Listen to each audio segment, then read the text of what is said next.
Commissioner Spies, before we broke for lunch,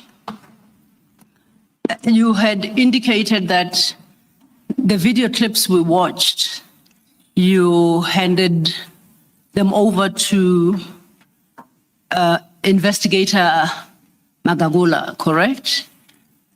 And you undertook to look through your WhatsApp messages to determine when you had received the clips and when you handed them over to IPID.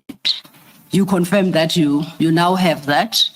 So perhaps if you could just work us through that detail, you will then provide us with those WhatsApp messages and the details, and we will factor them into your statement at the relevant portion.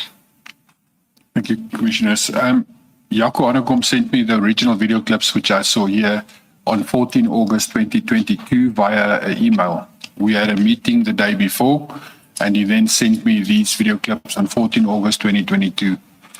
On the 6th of March, we had a meeting with IPID where we were instructed to submit to them all evidence and anything that we have on our side related to this group of officers. And on the 7th of March, I've sent these video clips plus all the emails from Jaco Hanekom. I forwarded to NOMSA at IPID itself, NOMSA Masuku. I forwarded it to her via email.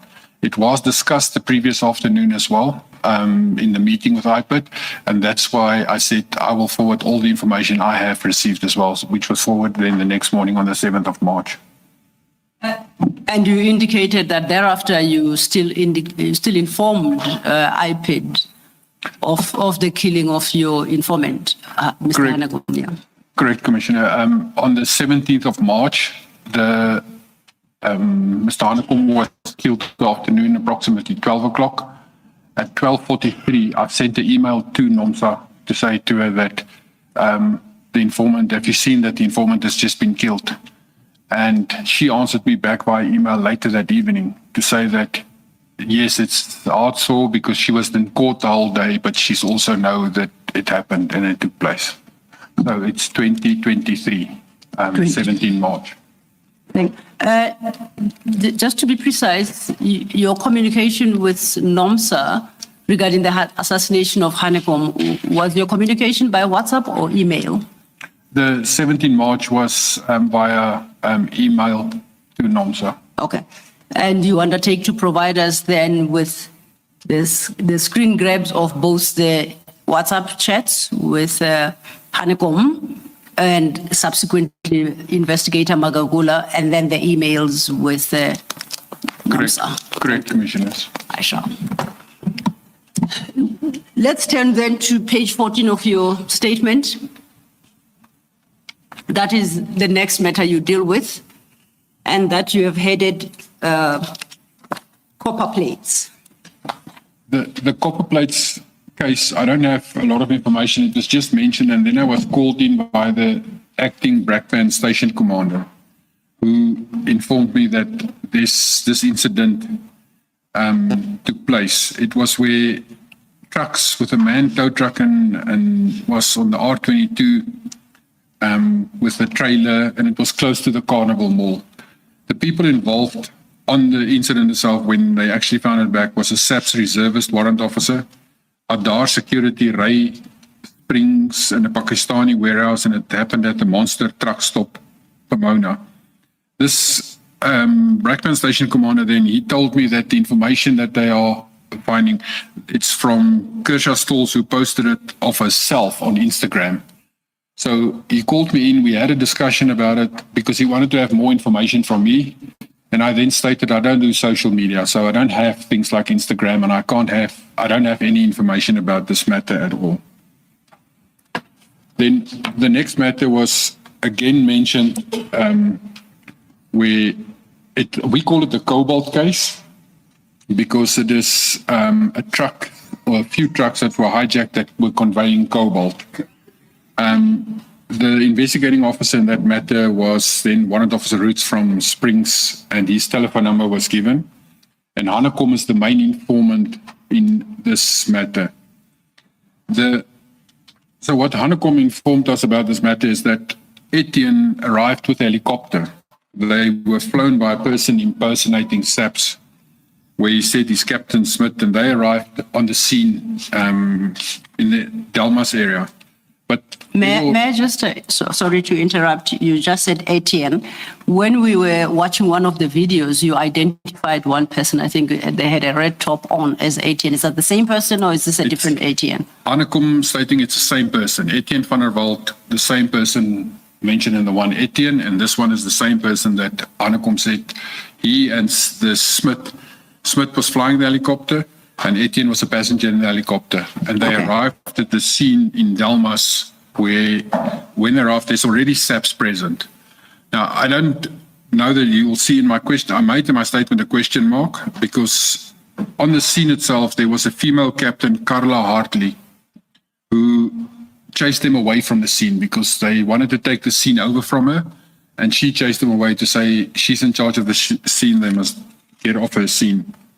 And so the helicopter landed, and then the helicopter flew out again because she chased them away. And then very shortly thereafter, this Stolz and McKenzie, they arrived on the same scene with marked vehicles. Stolz even posted pictures of this on Instagram of herself.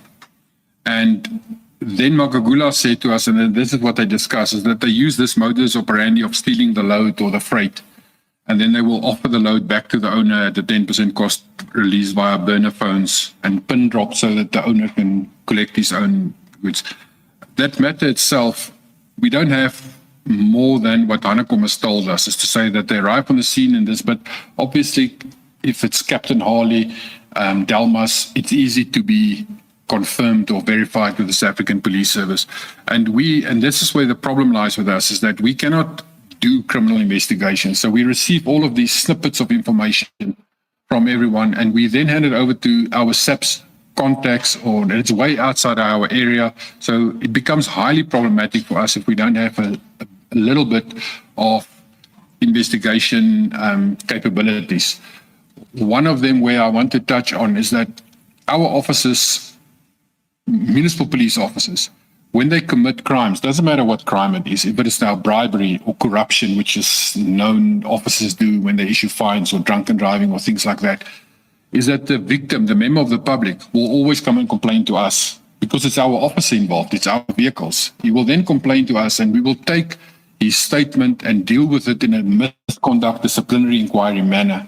And we will then inform the victim, please go to the SAPS station, this is the area, this is where it is, and lay a formal criminal complaint so that SAPS can investigate it.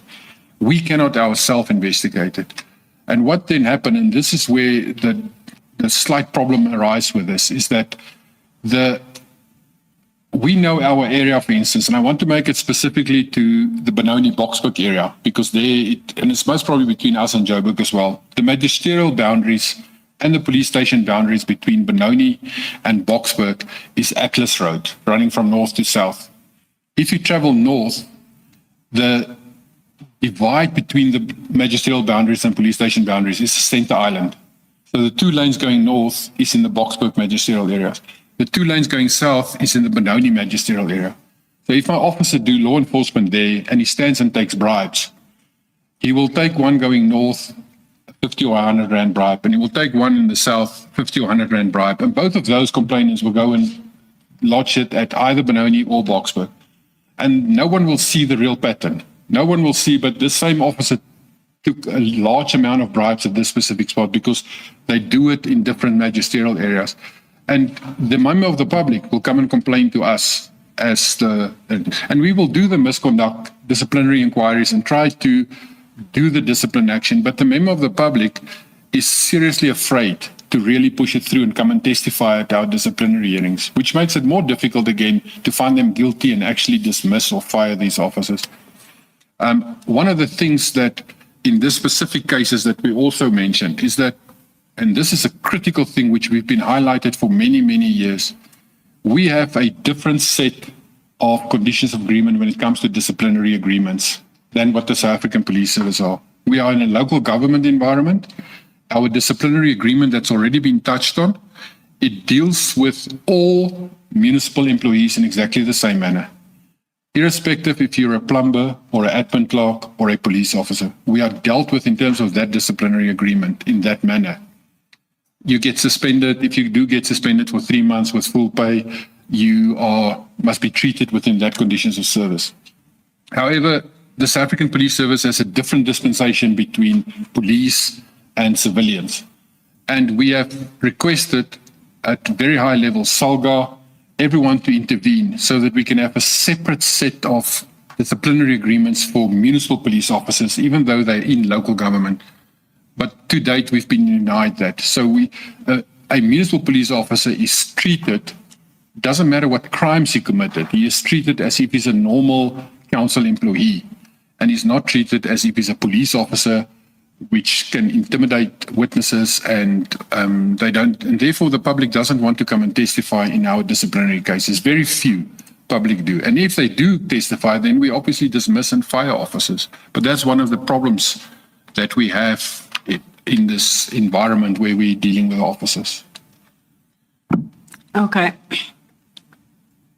We then, on your list, I think, turn to the last case you discussed with EMPD discussed with IPID on the 7th of March, and that's your item 7.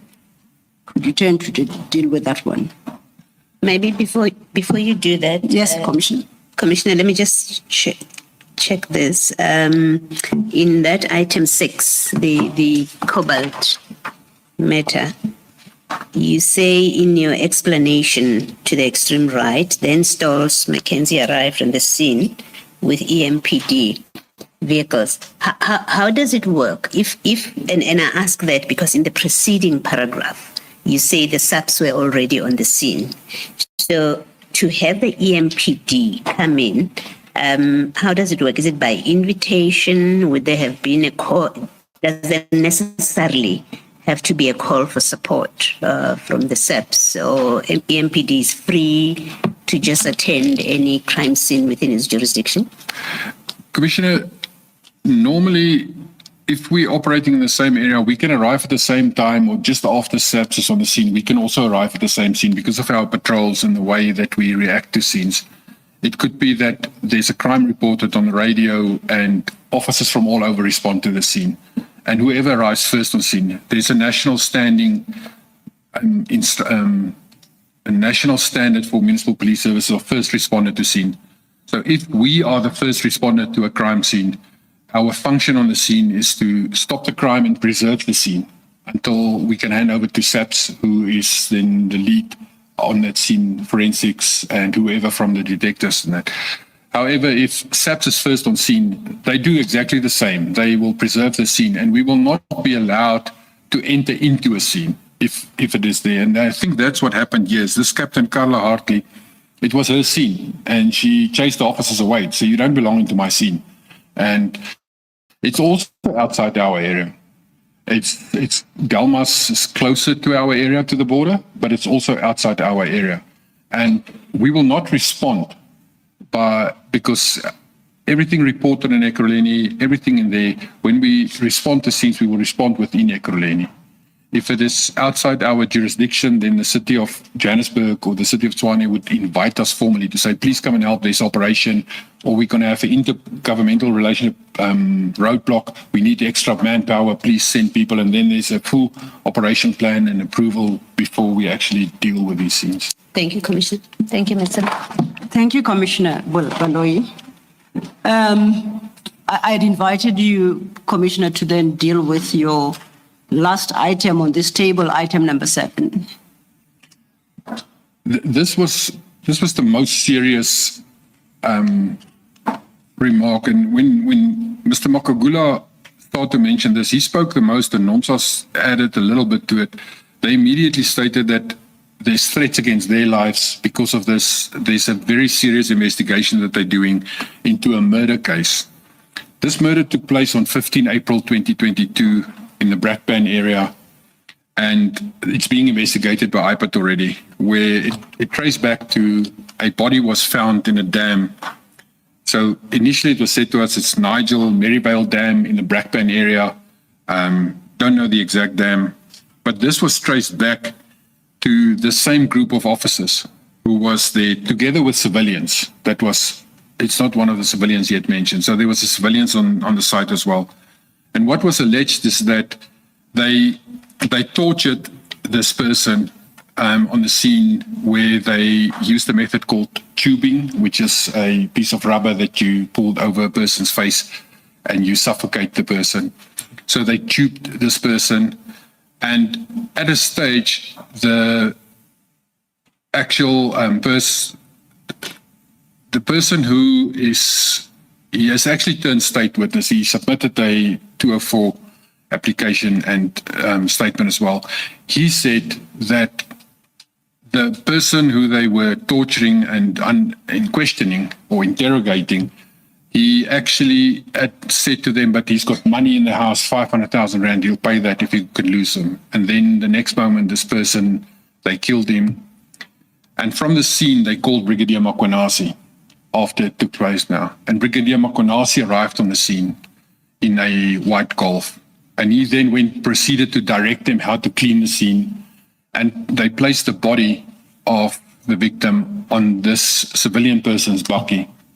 And they instructed him to go dump the body, which he then duly did. And then when it came out, and IPID's investigating it, this person who did it, he turned state witness, according to him. He contacted me about 2 weeks ago again to say that he is a state witness. He gave a Section 204 statement to turn state witness, and he's committing everything. And so it is a confirmed case of where it happened, where Mkhwanazi was carrying the docket, and this stems from April 2022 already. And when we were informed of this, it was March 2023. And that's one of the reasons as well why we believe that a murder case that's already running for a year investigation, with witnesses, with a body, with everything already there, we thought it's imminent that he would be arrested extremely quickly thereafter. And yet here we are, 2025, and nothing has yet happened. So none of those officers has been charged that we know of. The case does not go forward anywhere. It is still being investigated.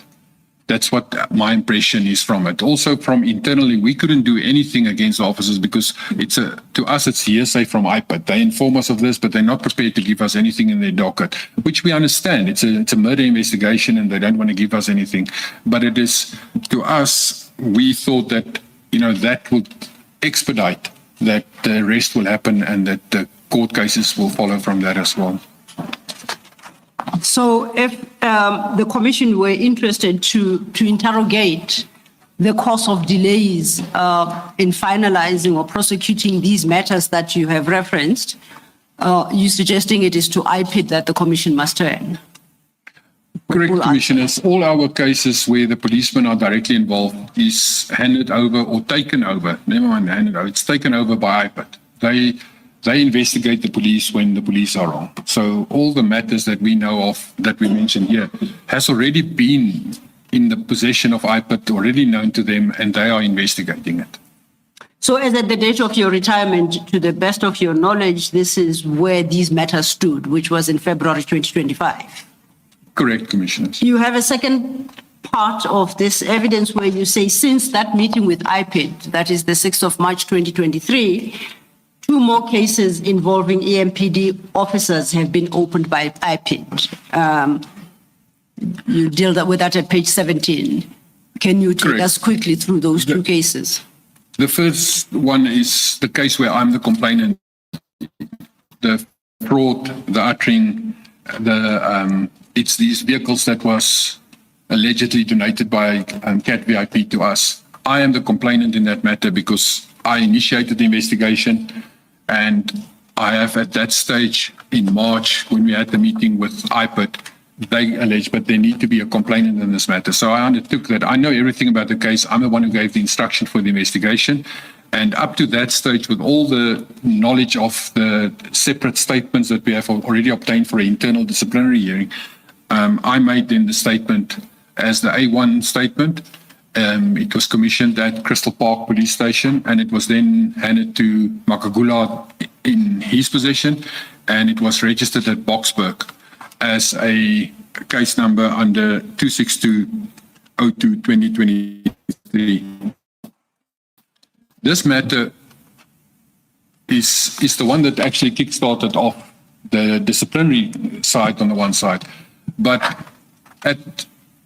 in the 2024 year, I don't know the exact date, I heard rumors that this case has been withdrawn, even though IPID constantly have contact with me and tell me that they're still investigating it and they're still obtaining statements from everyone and they're still busy with it.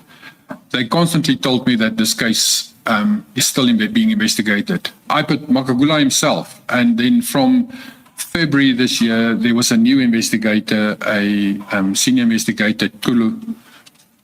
Commissioner, I hope that is the correct pronunciation of he will be cross if I pronounce his surname wrong tonight.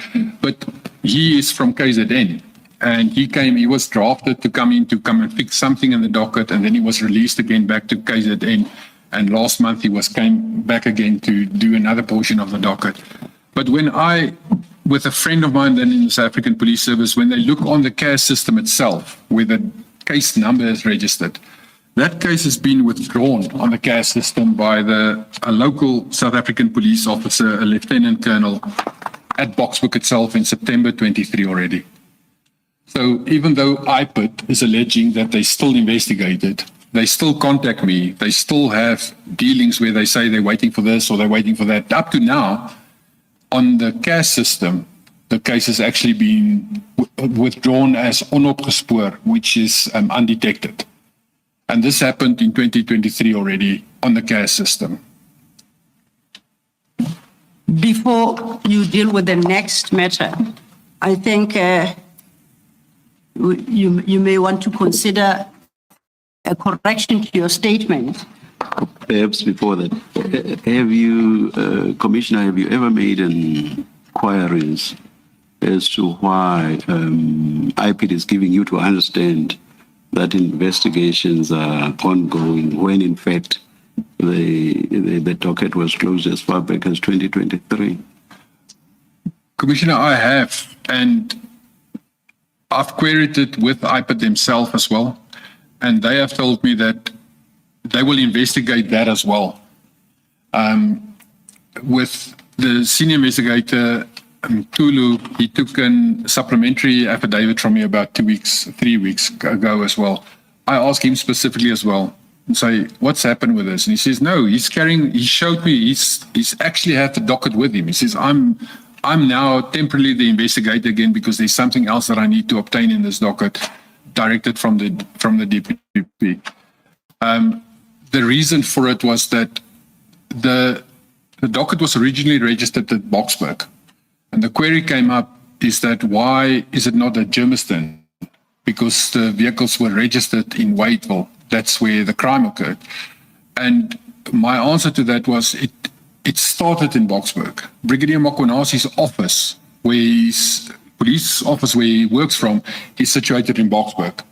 And it happened all over. So it happened in Boksburg, it happened in Germiston where the vehicle fleet section is. It happened at Wadeville where the registrations was done on Natus, and then when the vehicles were deregistered again from our names, it happened in Silverton in Tshwane. So it happened over the province, and we had to choose a starting point. So I started it at Boksburg because none of the prosecution side wants to touch the docket. I don't know why, but everywhere where you get, they say, no, it's not my station, it's that station. It's not my court, it's that court. So I had to give a statement as to why did I choose Boksburg and that. But I don't have an answer. I have got the officer withdrawn it. I've got his name, but it's been withdrawn on the CAS system, and we've reported it to IPID. It was mentioned, and it's been escalated to a national level in the South African Police Service, where we as municipal police have requested at a national level to Commissioner, the National Police Commissioner, where we have requested that a national task team be established to investigate corruption and crime within municipal police departments.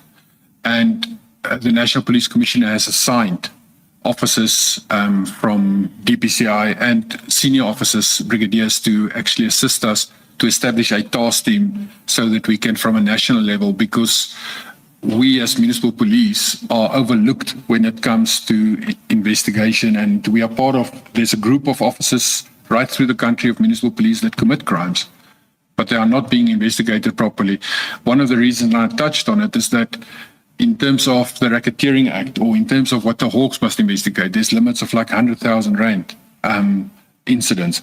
Where we are saying is, if you go and look at what bribery is being committed by traffic officers and municipal police officers, if an officer works 8 to 10 hours a day and you have contact in that session with members of the public and he issues a fine every hour, he needs to issue 8. So very quickly you can do maths. If he doesn't issue, it's like 2 to 3 minutes to issue a fine. If it's an argument and a long lecture as well, let's make it 10 minutes. He still need to issue 50 to 60 in his normal day because he's been employed as a law enforcement officer, not a shoe salesman. He must arrest people, he must give notices, that he must do law enforcement. However, there's officers that issue 1 fine in 6 months or 1 in a year. And when you start looking at that and you calculate the possible contact that he had with public and the amount of complaints on the other side, and then the rumors of if it's a drunken driving, it's 4,000, 5,000 rand, and you start calculating that, you will see that those type of officers is actually doing 100, 200,000 rand a month, if based from that, if you start just doing normal maths. And then you start looking at how officers live. They drive luxury vehicles, they live luxury estates. And when you ask your own counsel and you ask anyone, but can we do lifestyle audits on officers? It's always no, it doesn't allow it. So lifestyle audits is reserved at the moment for maybe the heads of departments or the city managers or the mayors. There's lifestyle audits. But at a lower level, there is no lifestyle audits at all. That's something that need to be, according to me, made compulsory, is that you cannot be a law enforcement officer and not be vetted to do your work.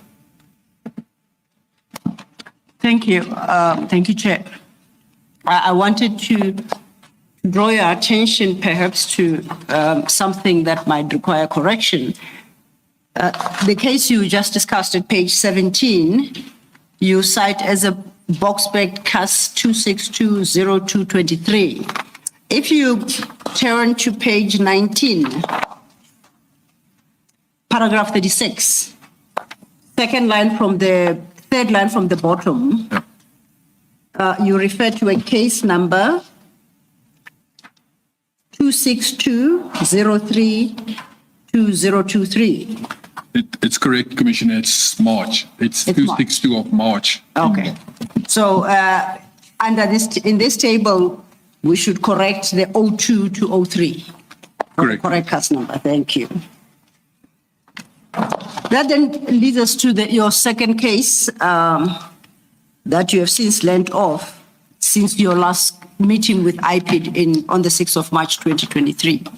Thanks. Correct. In the very first week, this matter already took place in 2024, but in the very first week of my retirement, as I finished, not everyone, a lot of people that used to work with me still sent me information.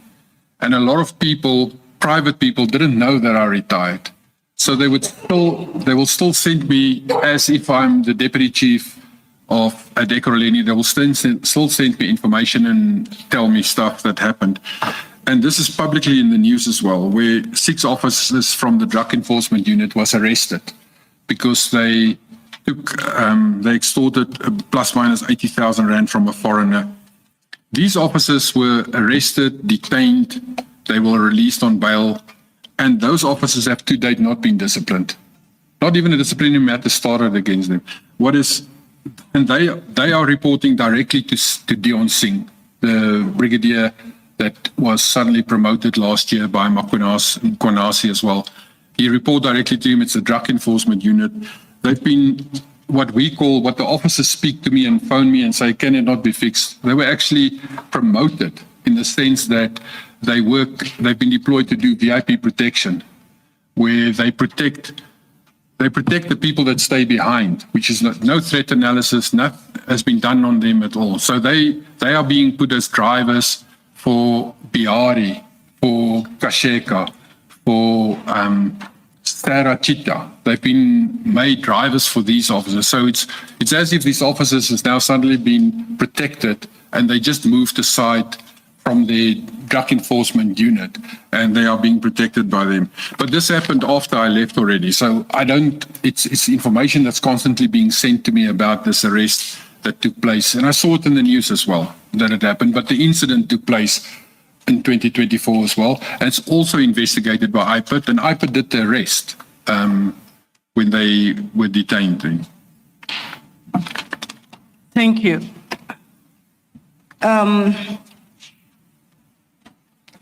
Are you moving off the table? I was going to. Okay. In the first item, the blue lights one, right at the end of your explanation, you say you were informed, that very last sentence, you say you were informed by IPID of direct links between CAT VIP and Ekurhuleni politicians. Do you care to explain a little bit more there, if you're able to? What happened there is that the same journalist who queried initially, Mr. Jeff Wicks, he had, at that same time, he was busy running an expose in News 24 where every day or every week he would release a snippet of information. And the information he released was more aimed at the Tembisa Hospital finance scandal where the whistleblower Babita Dukaran was murdered. So the angle that he approached was from that side. And he attached that then to the Brigadier Mkhwanazi, and the newspapers called him Blue Light Blesser. So in that situation, these links were made, is that this hospital scandal linked is to politicians based in Ekurhuleni, plus it is linked to this Blue Light Blesser then who assists them as a policeman to get all their functions performed in there. That is how that came about. It's part of the newspaper article expose that Mr. Wicks did. Okay, and then lastly, I mean, we've gone through the list of the criminal conduct that, or the alleged criminal conduct that you discussed with Mr. Magagula, and some of it has been raised by commissioners as matters for disciplinary action, and you've explained why. Is it a case of, because of the environment, those who had the authority to request disciplinary or to even authorize disciplinary action, such as yourself, and the chief simply gave up on it? And I ask because we, at least in the case of the blue lights, we have a request from the chief for a tribunal, disciplinary tribunal to be set up. So we know there's a process which the senior people like yourselves could instigate, and yet we don't have anything done in respect of the others, the many cases that you've referred to. Is it fair to say you simply gave up on initiating disciplinary processes? No, Commissioner. The thing is that we, as the deputy chiefs, we give that to the chief, and it goes through the chief's office to the HR to actually deal with it, to appoint the presiding and the presenting officers, and to make sure that the disciplinary proceeding is happening. However, Chief Mappier was sidelined completely, and he was victimized, and he was suspended, and he was placed on special leave. And every time when he was placed on special leave or anything like this happened, the then Deputy Chief Mkhwanazi was the acting chief, and he failed to forward it to the correct HR processes. So it is not that we didn't try to do anything. I was even accosted that we are trying to push the matter on a criminal side, and I was threatened by the city manager in the same manner as what the chief was. So even though we tried to go to the corporate HR staff, and at that stage, Polani and Nisa, who was eventually dismissed during this period that we tried to inform them and say, carry on with this matter, what is the challenges and the problems? But then the chief would be placed on special leave, or we would be suspended. And then Mkhwanazi was acting, and nothing happened then with these matters. When you say you were threatened by the city manager, I mean, if it's still coming, if it's something that you're still going to deal It with, is you don't still know. coming, Is it still? Okay. All right. That's fine. I'll leave it then. Thank you, Mr. Thank you, Commissioner Baloyi. That leads us then to paragraphs 36 and 37 of your statement, Commissioner, and you deal with 3 annexures in a row, RS 13, RS 14, and RS 15. And these, the 3 annexures relate to the quote-unquote blue lights issue. Am I correct in your paragraphs 36 and 37? Correct, Commissioners. RS 13 is my original affidavit, which was commissioned at the Crystal Park Police Station and signed related to the registration of the vehicle, false registration of the vehicles in the city's name, and the operational plan that was falsified, the uttering that took place. So RS 13 is my original affidavit. And we have dealt, I believe, quite extensively with the issues from your perspective relating to this matter. And this affidavit more or less reiterates what you've already told the commissioners. Is there anything out of this affidavit that perhaps you believe we may not have brought to the commissioner's attention that you would want to do so now? It would appear that we have covered everything. No, it's correct. Everything up to now is covered actually in my affidavit. Okay. The next one then is your RS 14. And this you describe, appearing at page 41 of the annexures file, this you describe as a picture of the docket in respect of the case registered by Mr. Magawul.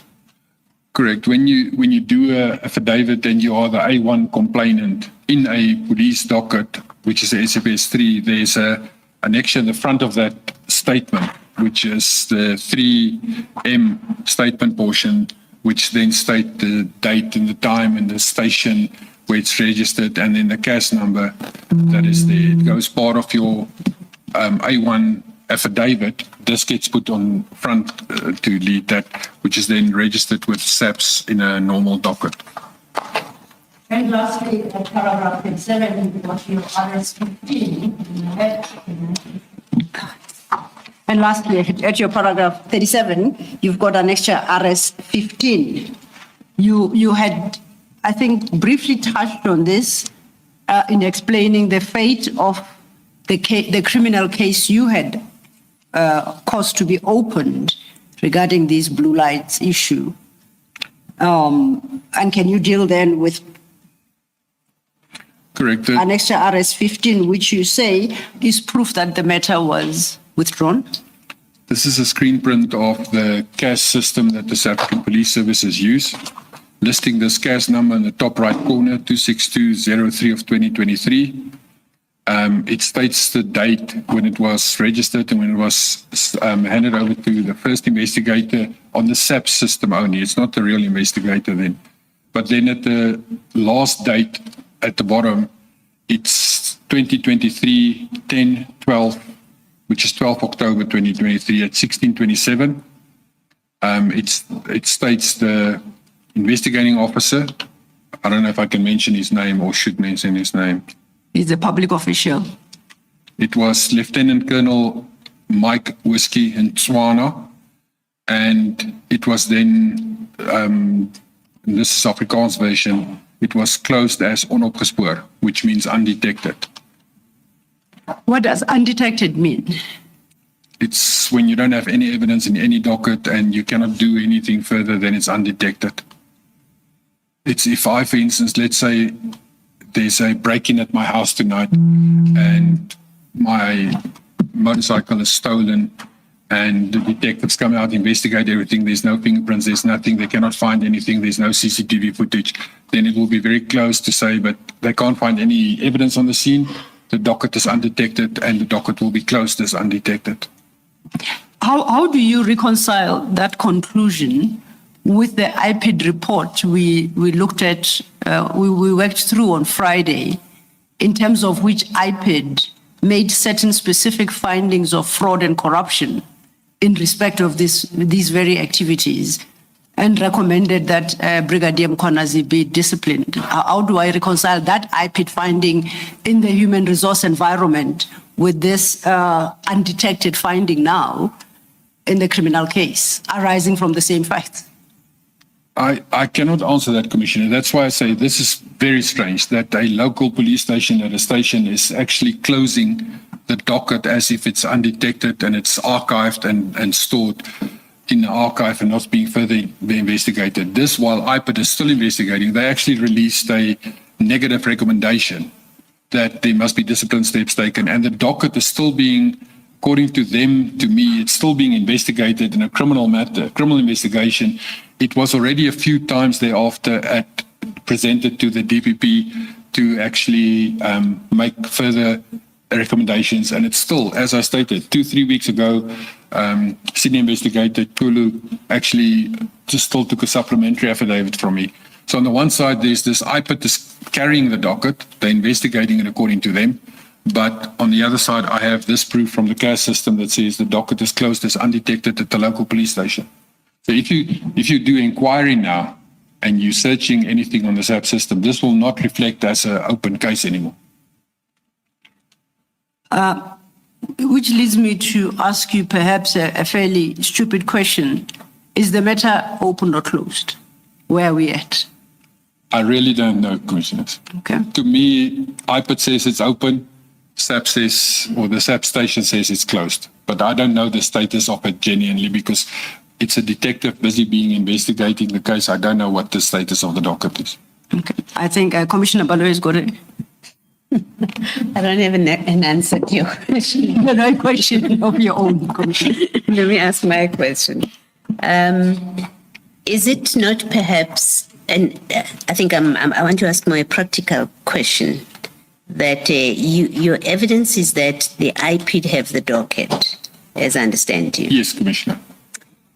Practically, what does it mean? What's remaining at the SAPS then, if IPID has the docket? And I'm asking the question to try and suggest, is it not possible that the local station has only a cover that, as you have given us here, and there's nothing inside it because the docket is with the IPID, and because he knows nothing about the IPID involvement and progress in the matter, he then, because he's left only with a shell of a docket, he then considers it to be closed. Is it not Commissioner, possible? normally, what will, in other cases that I have knowledge about what happened is that if IPID takes a docket at a police station, it gets transferred to them electronically.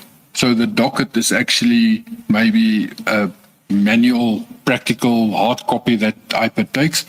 But on the CAS system itself, the docket is transferred to say whoever the detective is at IPID, so that the South African Police Service can trace their dockets where it actually is on the system. So the correct procedure that I've seen in other matters is that the IPID detective will actually sign for the docket, and on the CAS system, it will be transferred into their name. And then once they finish with the docket and it goes to court, it will be they who take the docket to the court. So in terms of the South African Police Service practicality rules, that's how it would normally work. So in this manner, I don't really know why it was cancelled or withdrawn. I don't know if there's just a skeleton piece of paper that was left behind, but Mr. Makagula is the one who went to Boksburg, who did the actual physical, here is the docket, and he had copies of our docket. So he already had a complete docket with him, and there would have been no docket at the station left behind at all, because Mr. Makagula is the one who carries the docket. In your experience, given your experience, once IPID, assuming that IPID is still, you accept what Mr. Ekulu said to you, he's continuing to do the investigation. Once that is done and finished, is there any difficulty in him enrolling the matter, getting the matter to be enrolled in the light of this from the SAPS, which, SAPS system, which says the case is closed? Commissioner, that I do not know, but to enroll the matter at court, I would assume that IPID can just go to the court and say, this docket is concluded. Control prosecutor, here is a complete docket. Please enroll onto your court register. I believe that there would be no impact from this at all. The only impact this will have is if someone do an inquiry to say who's the accused, who's anything like that, it will come up as it's closed. The docket has been closed as undetected. Commissioner. Thank you, Commissioner. Did I understand you to say, as of 2 weeks ago, it would appear that Investigator Kulu has taken over this investigation? Because we've been talking about Magagula thus far. What is the actual position today as we speak, to your understanding? I was contacted 2 weeks ago by the investigator Kulu to say that he has been recalled from KZN to come back up and to conclude a specific portion, a Section 205 application and my statement. He was tasked to do that. And he only did that portion, then he went back again. But telephonically, he's told me that he will come back up again because it's expensive apparently for him to stay up here. He's deployed in KZN, he's not from here. Okay. This then will lead us to your paragraph 38 at page 20, where you conclude on this chapter. Correct, Commissioner. Yes, you may speak to that. It's just that last portion that I already touched on, is that 2 weeks ago, the witness who turned state witness contacted me and he explained the whole situation to me again, and he confirmed everything that took place, and that he also informed me that he gave to Magagula a Section 204 statement already, and that he has turned state witness. That's what he informed me. And that's in respect of the murder case you have listed under item 7.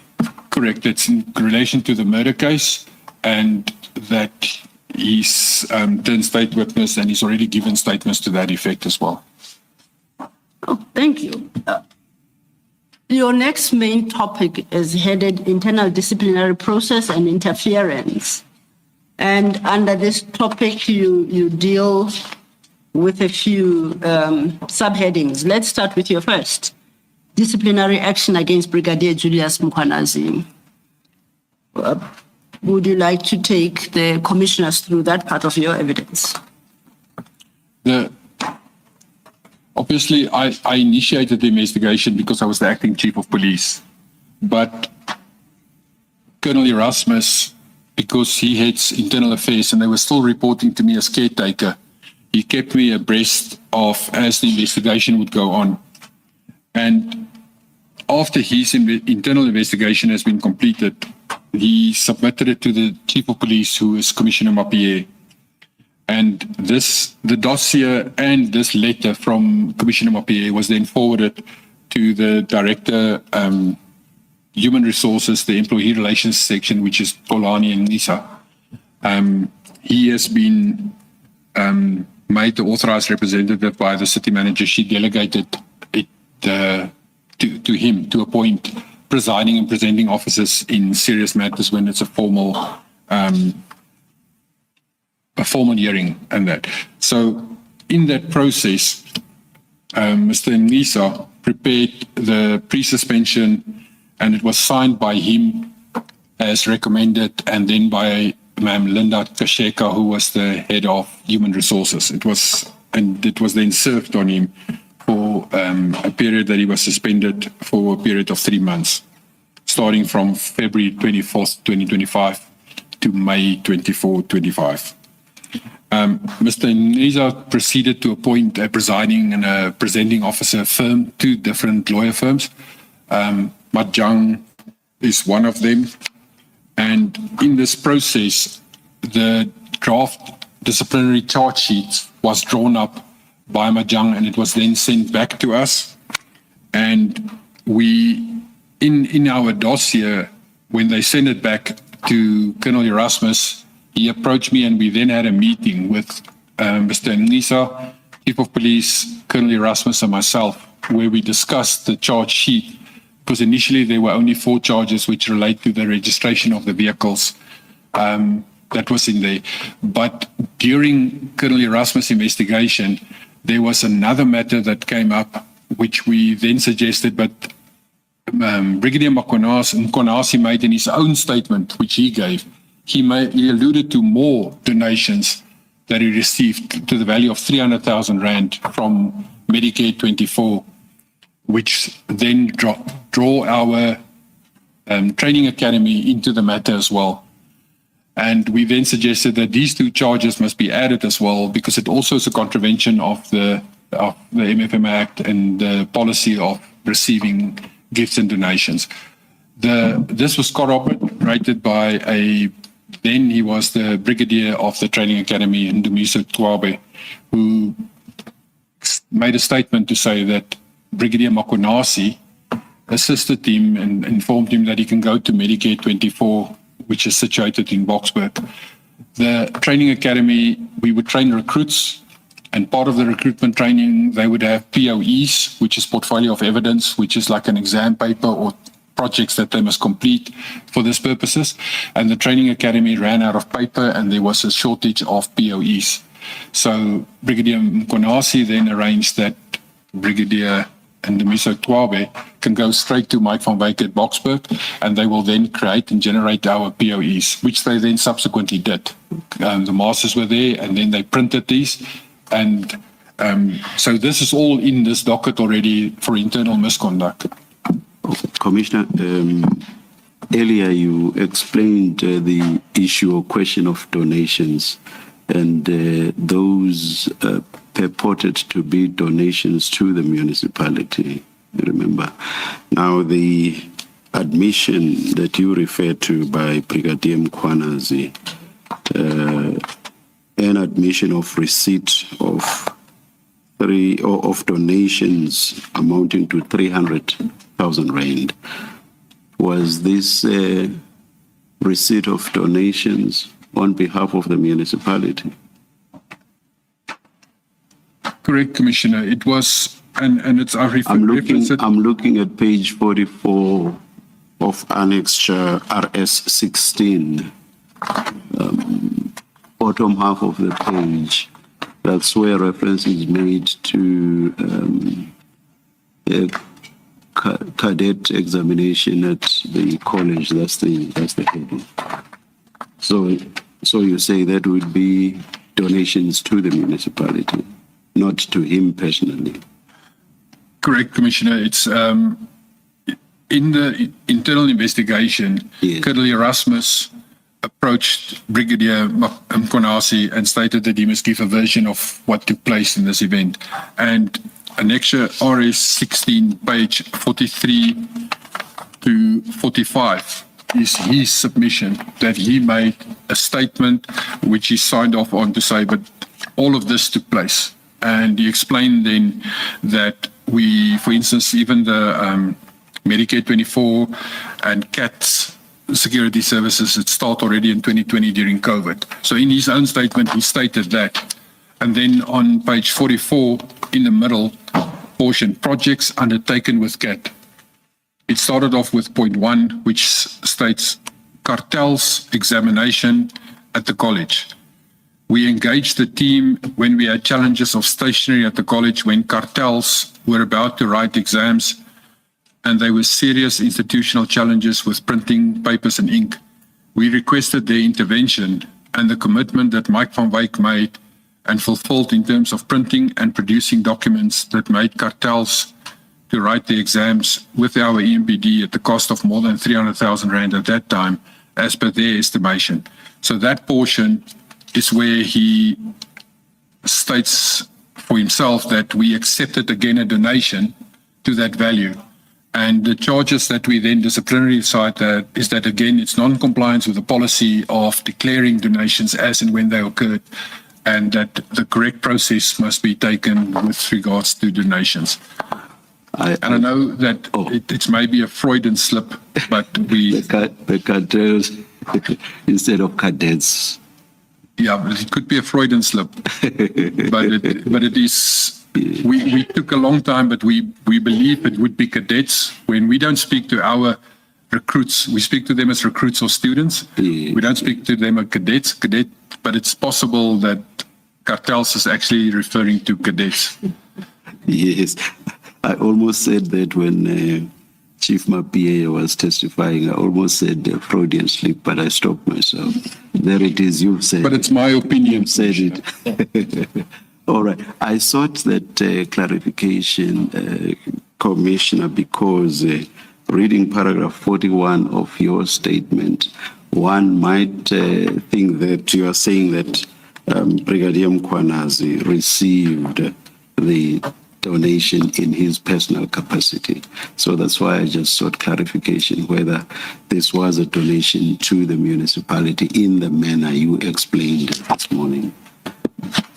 Commissioner, it's maybe my grammar. It says that Brigadier Julius Mkhwanazi had personally admitted to receiving a 300 Rand donation from a subsidiary, and then I carried on. But it's not, it's from his personal admittance that this donation was not declared. Chair, through you, I think the chair is correct. What is expressed in the statement is slightly different from what is in the actual document. The document makes it clear that the donation was to EMPD.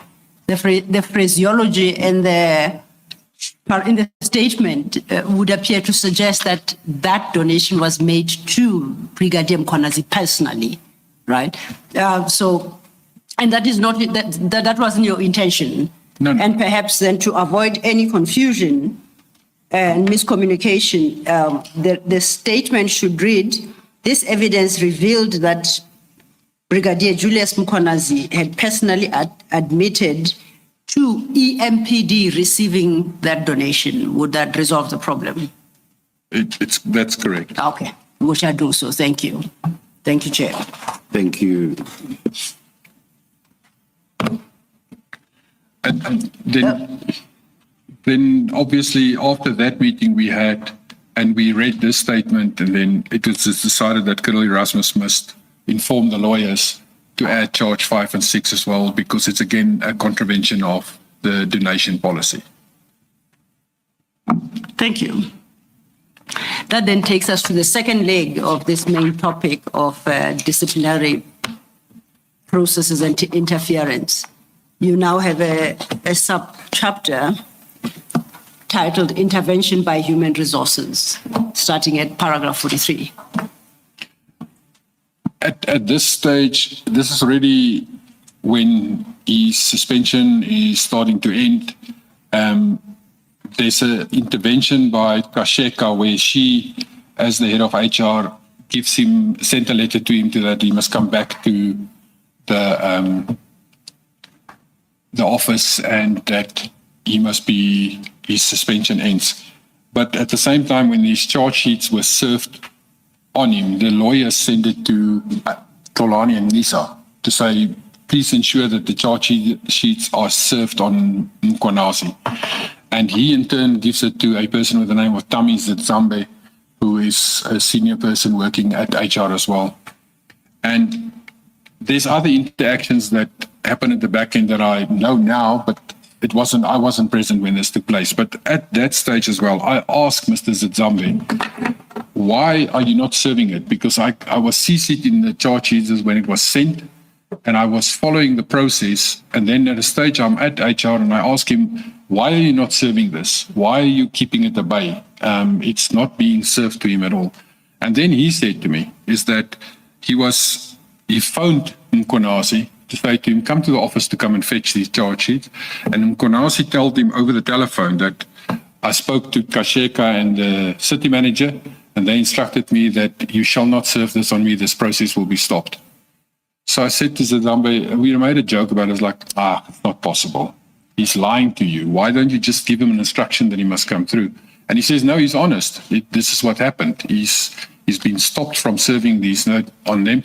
And it came directly, firstly from Mkhwanazi, but then in the department itself from HR. The charge sheet and everything were being withheld and not served on him. So then I touch on it in this letter that is being sent from Kasheka as the head of HR. She's sending a letter to him to say, your suspension has been uplifted, you must return to the office and go back to your office that you can do your work again. And in that process, the chief of police, we had a short management meeting when it was decided by the chief that he's going to redeploy him to the director bylaws. Now, there's 8 director positions in the Ekurhuleni Metro Police, and the director bylaws position at that stage was vacant. So he said he will deploy him to the director bylaw. It's the same, similar job description, same level, there will be no interaction, but then he's not... Sorry, Commissioner. When we are done with what I'm raising with you, you'll go back to the deployment. You say that Brigadier Mkhwanazi said that he was not going to accept service of the disciplinary, let me call them disciplinary documents or documents relating to the disciplinary process, and that municipal manager and who else who had said he should not receive this? Kasheka, And the head of HR. The head of HR, yes. And when you and others said he's talking nonsense and that he must be served, he then said, no, the person that was serving, he said, no, it's actually true.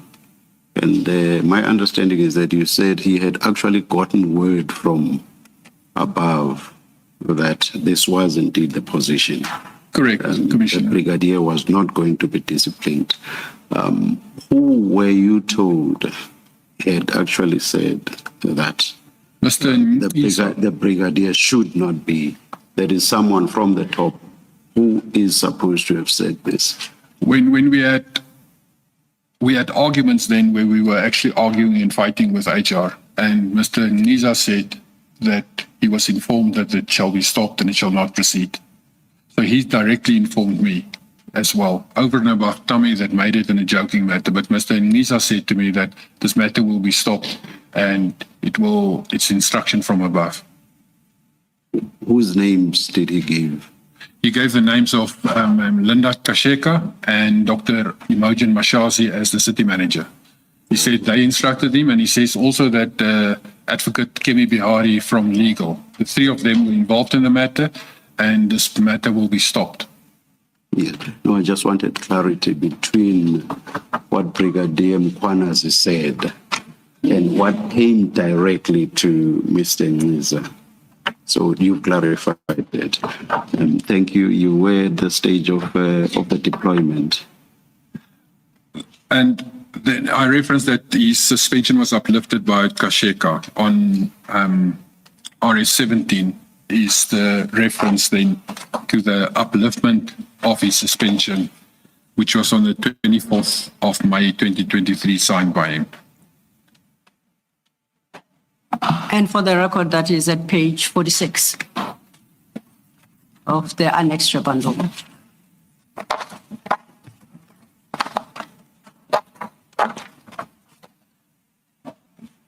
And the chief then, subsequent to that upliftment, when it came to his attention that this upliftment was actually effective now, he issued a redeployment letter to Brigadier Mkhwanazi. I keep interrupting you as you come to the deployment.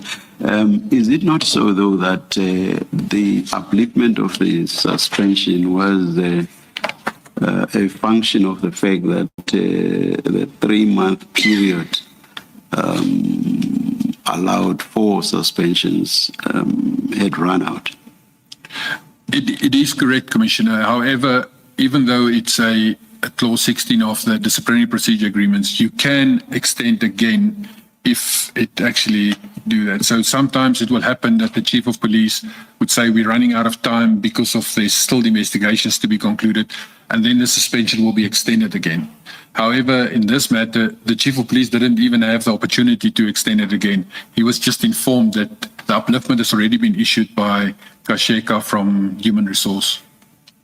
Thank you. I won't interrupt you again in deployment.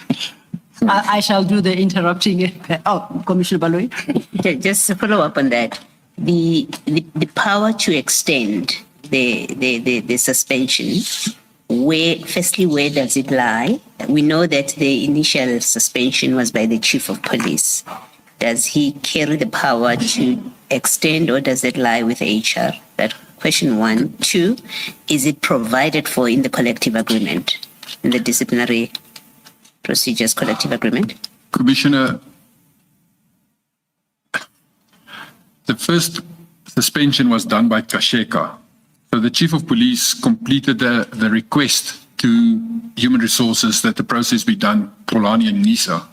He then obviously most probably typed a letter and he signed as recommended, and the first suspension was done by Kasheka as the HOD HR. It's in the city of Ekurhuleni, the manner how that works. In my current position, the chief of police is the one who's suspended. So she fills in the suspension, and if it comes to the time that your suspension must be uplifted or your suspension must be extended, the chief of police do the suspension. It's only in Ekurhuleni different. And that method of doing it that way has also changed, which will come a little bit later as well. It was changed on a specific date. So this Mkhwanazi matter actually changed the whole procedure within Ekurhuleni. Well, thank you for the correction on the evidence about who suspends. The second question was, is it in the collective agreement that the power to extend an extension at the end of 3 months? It is contained in the collective agreement that the initial period is 3 months, but it is not specifically speaking about the extension, but it's practice that you can extend and you must do it in times and there must be reasons. But it creates later on, when it comes to labor law, it creates issues that you always will have a points and limine raise because of why it was extended. So it can be extended and it is extended in practice, but it also can cause delays in a later proceedings. Thank you. Thank you, Mr.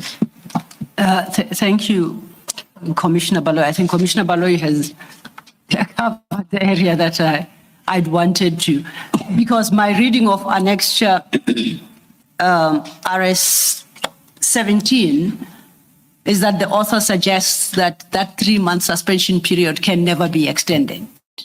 And the view you express is it is capable of extension under certain circumstances. Correct, Commissioner. It can be extended, and it's numerous times have been extended in the past as well. Thank you. This then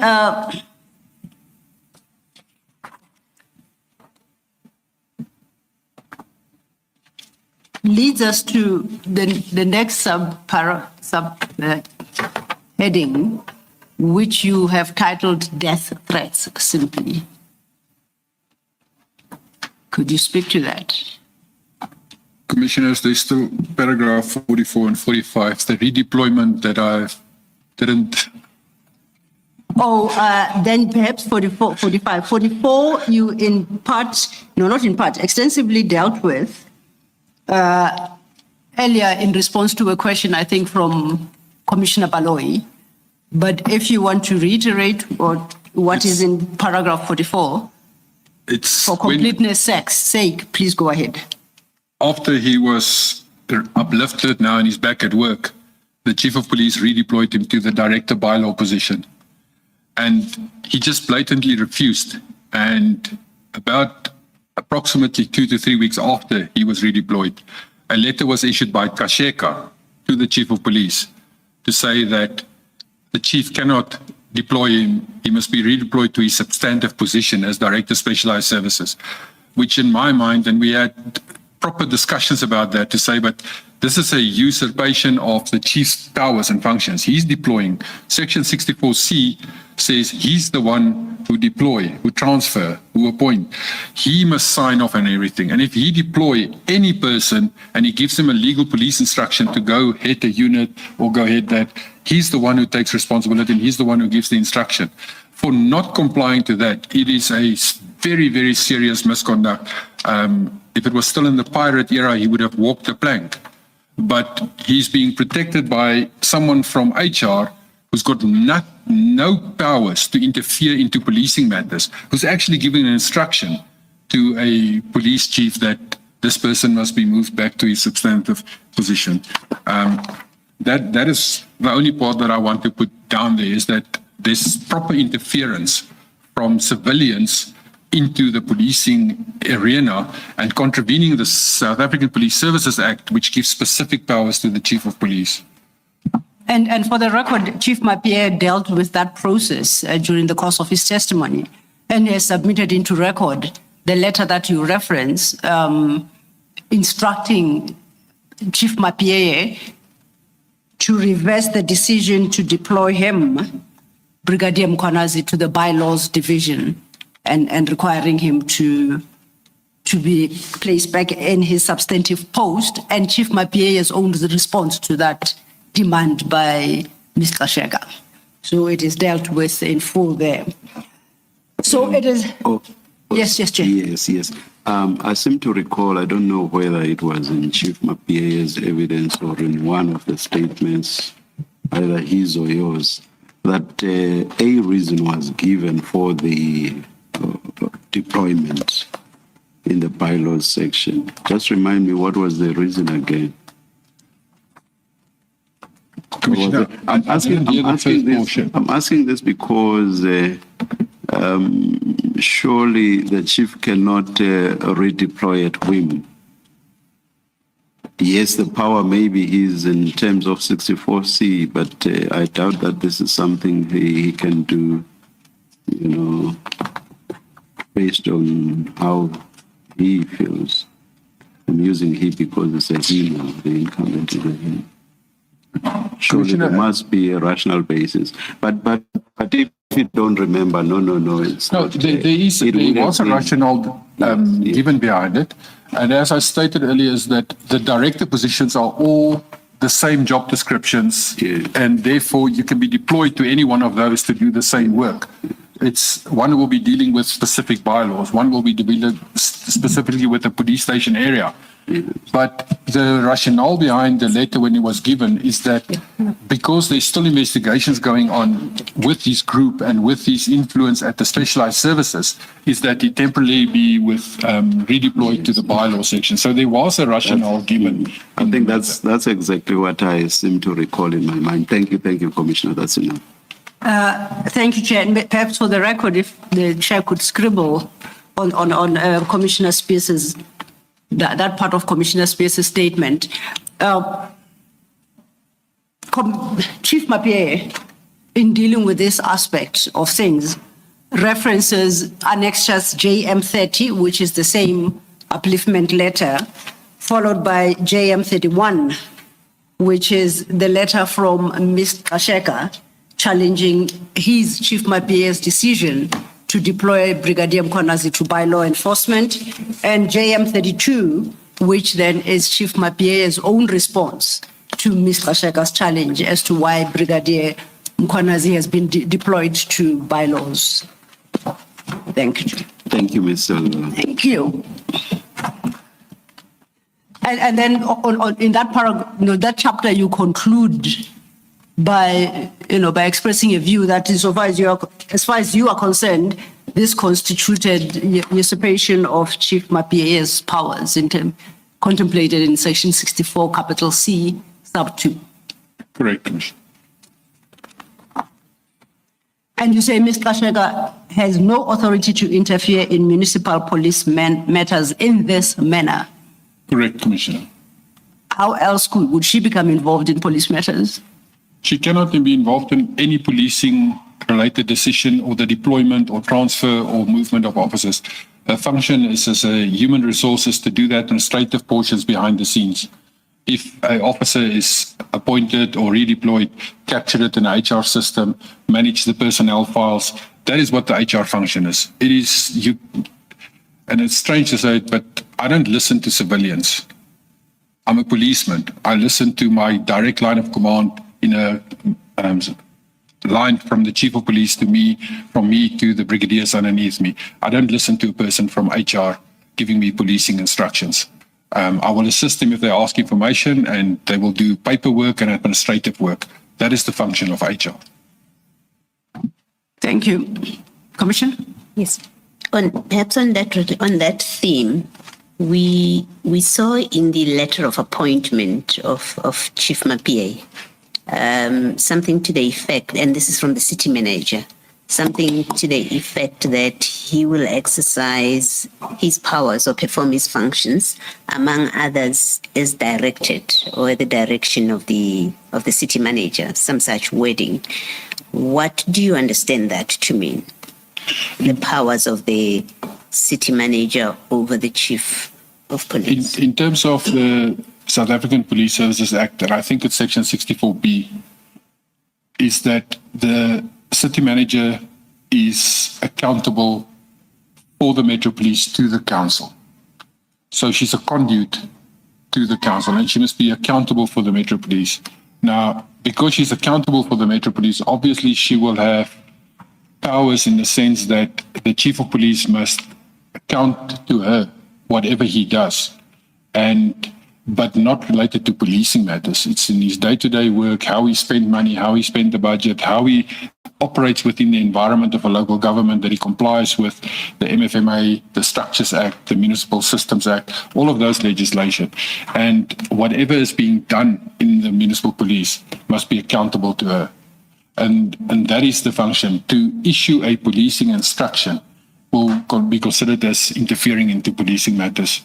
Only the chief of police will have the powers, and that's where section 64C then steps away from the city manager, who is accountable for the municipal police to the council. It steps into the chief. He himself must then have the following powers to that.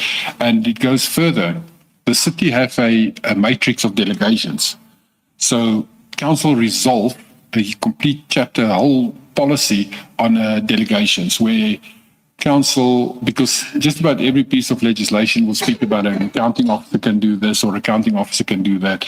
And all of that is then in a council resolution taken to say the following delegations is delegated to this individual. And the chief of police has then two sets of delegations that's delegated to him from council. The first one is that everything in section 64, chapter 12, everything that is mentioned there is then delegated to the chief of police. The delegation for the Firearms Control Act, where the Firearms Control Act speaks about the responsible person for an official government institution, that function is delegated to the chief of police. And every other piece of legislation that assigns a function to a council authority, in that set of delegations, it is then given to the chief of police by council, not by the city manager. And then further to that, there's a generic set of delegations that deals with how normally HOD of a department will deal, the appointment, the practical appointment, promotions and discipline processes. All of that is then also delegated as a separate set of delegation to the chief of police.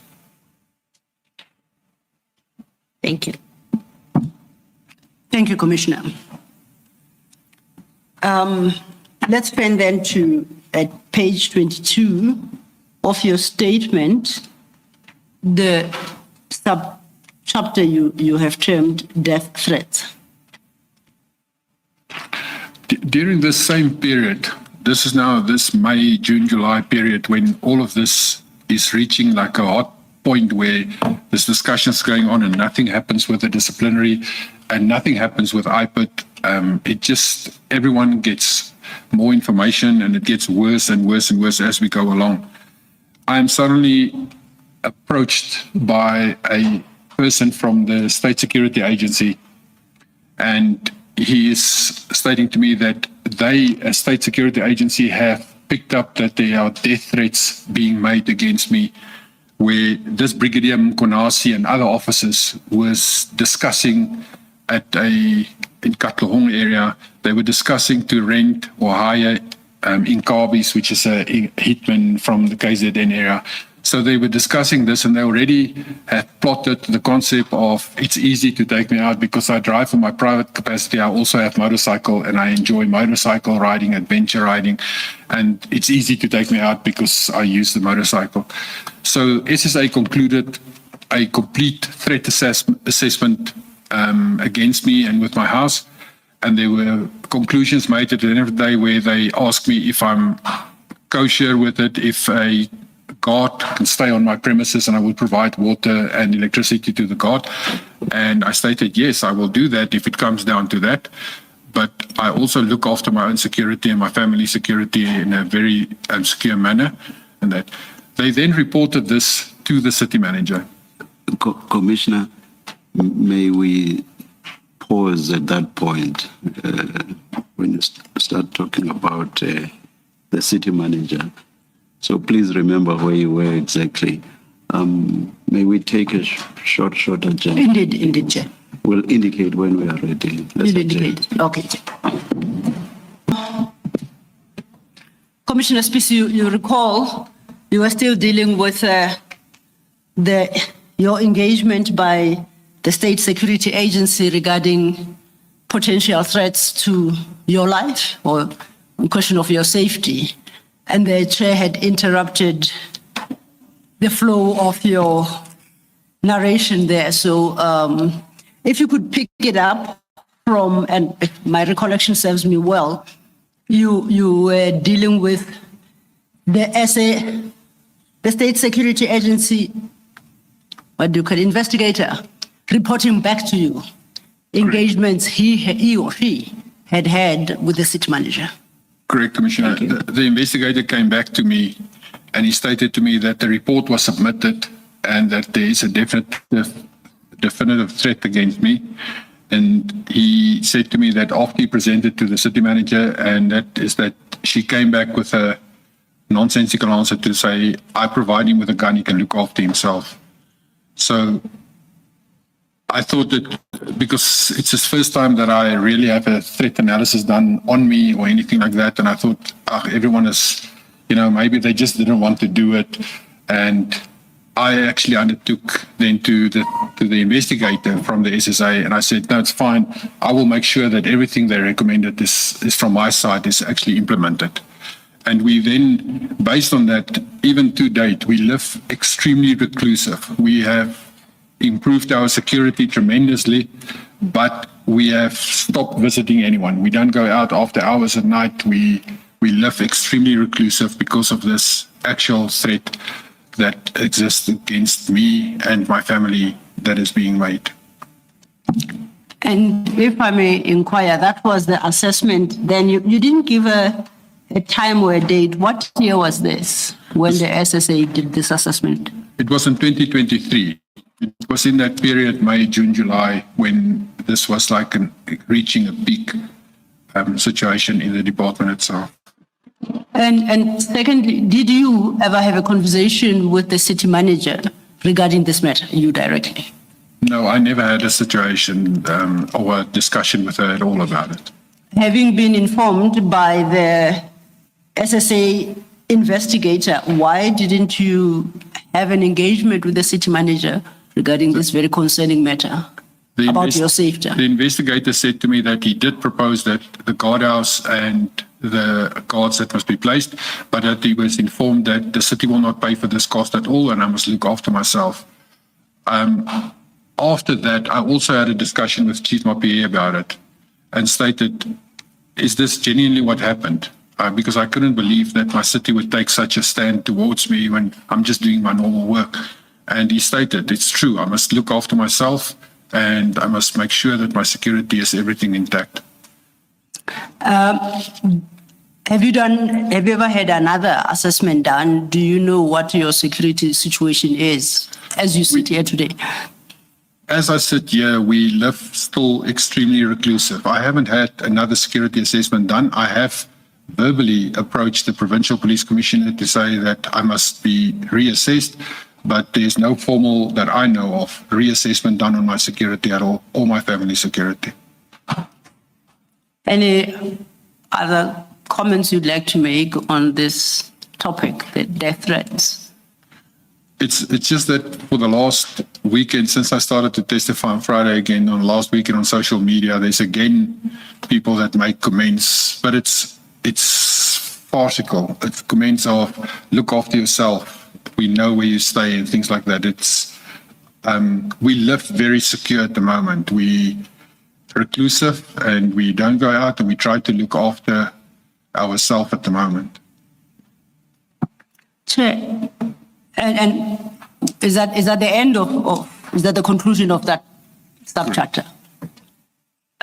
Chair, it's now just going for 5:30, 15. May I request an early stand down and we resume tomorrow at 9:30 with Commissioner Spies back in the box. Let us adjourn and resume at 9:30 tomorrow morning. Thank you, Chair.